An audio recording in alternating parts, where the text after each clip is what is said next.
kalimat. Nah, tanda titik itu untuk mengakhiri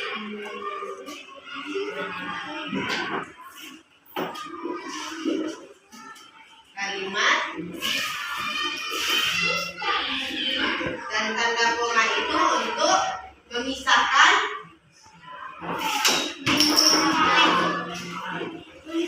subjek.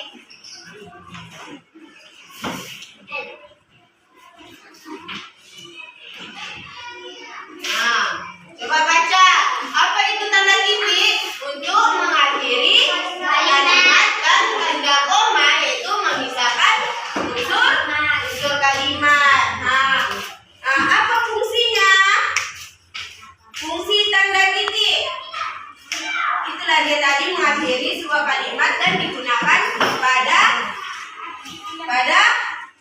pada singkatan umum. Nah, bagaimana contohnya? Contoh,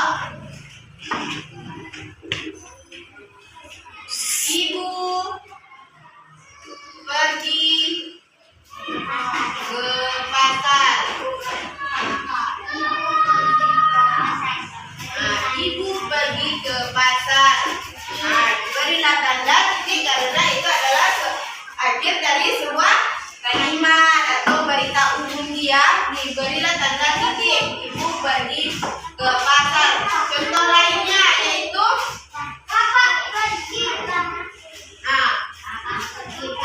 apa lagi untuk kelas 2? Coba buat kalimat. Ayah memancing. Iya, ayah memancing ikan, dan tanda akhirnya itu diberi titik. Nah, contoh tanda koma. Tanda koma. Contoh tanda koma yaitu Siska, koma, tolong ambilkan buku. Nah, baca. Siska, koma, tolong ambilkan buku. Nah, itu contoh dari tanda koma. Siska yang diberi tanda koma karena dia ada unsur yang harus dipisahkan. Jadi dia di situ kan ada kata perhatikan, Siska, tolong ambilkan buku. Nah, jadi di sini ibu mau kalian mengerjakan tugas masing-masing. Setiap meja akan ibu suruh maju ke depan ya. Aku maju lagi. Nah, masing-masing meja akan ibu suruh maju ke depan untuk mempresentasikan hasil kerja kalian. Sebelumnya itu ibu mau kalian harap diam dan mengerjakannya dengan baik, dan ibu akan masuk ke kelas 3 ya. Kita akan belajar bangun datar. Ada yang tahu apa itu bangun datar? Tahu. Apa itu bangun datar? Bangun datar adalah bangun datar. Termasuk persegi. Sebelumnya itu ibu akan menjelaskan tujuan pembelajaran kita tentang bangun datar. Bangun datar adalah untuk kita dapat mengenali dan membedakan dan mengidentifikasi berbagai bentuk bangun datar dan bagaimana contoh-contoh bangun datar. Dan pengertian dari bangun datar itu adalah bentuk geometri 2 dimensi yang memiliki luas, panjang, lebar, dan tidak memiliki tinggi atau ketebalan.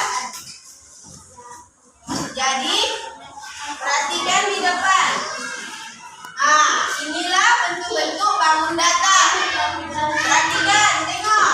Ini dia berbentuk kotak, yaitu ini gambar persegi. Ada persegi panjang, ada segitiga, jajar genjang, trapesium, belah ketupat, lingkaran, dan segi 5. Banyak.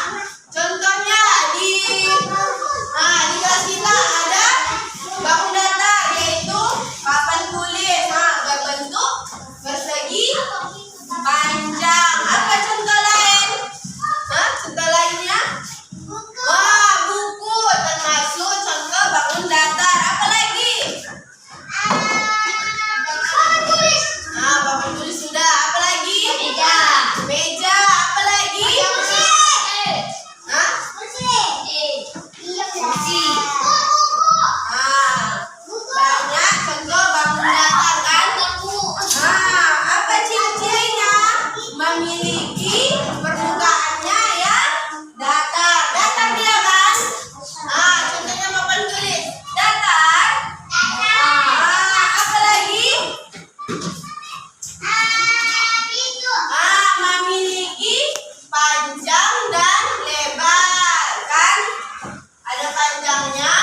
duduk. Nah, perhatikan. Ibu membeli. Nah, di sini ada tanda koma. Kenapa tanda koma? Karena tanda koma itu tadi ciri-cirinya harus memisahkan unsur-unsur kalimat tadi. Nah, ibu membeli, koma jeruk, koma dan semangka. Nah, nomor 2. Andi pergi ke sekolah pagi hari. Nah, tanda titik. Kenapa tanda titik? Karena mengakhiri sebuah kalimat. Nah, jadi tugasnya untuk di rumah, ibu mau kalian mengerjakan halaman 23 dikumpulkan besok pagi di meja ya.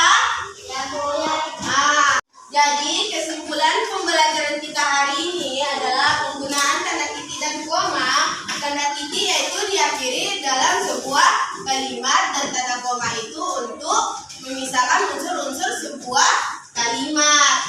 Jadi ibu harapan kalian di sini sudah tahu semana itu penggunaan tanda titik dan tanda koma dengan baik dan benar. Untuk kelas 3 sudah selesai tugasnya? Oh, bagus. Ibu mau kalian untuk maju ke depan mempresentasikan tugasnya.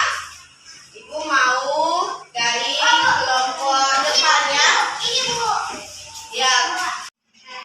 Kali ini akan adalah kata yang memiliki tiga sisi dan 3 sudut adalah segitiga. Nah, bagus. Duduk. Nah, di situ ada gambar persegi. Jadi jawabannya adalah persegi ya. Untuk nomor 2, bangun yang memiliki 3 sisi. Nah, 3 sisi dan 3 sudut. Itu adalah segitiga. Jadi, kesimpulan pembelajaran kita hari ini adalah untuk mengetahui bagaimana bentuk-bentuk bangun datar dan contoh-contoh bangun datar. Jadi, ibu mau kalian menyiapkan tugas di rumah, cari 10 bangun datar ya. Dikerjakan di rumah, besok dikumpulkan di meja ibu ya.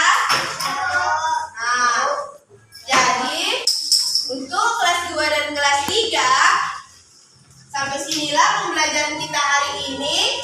Semoga pembelajaran kita ini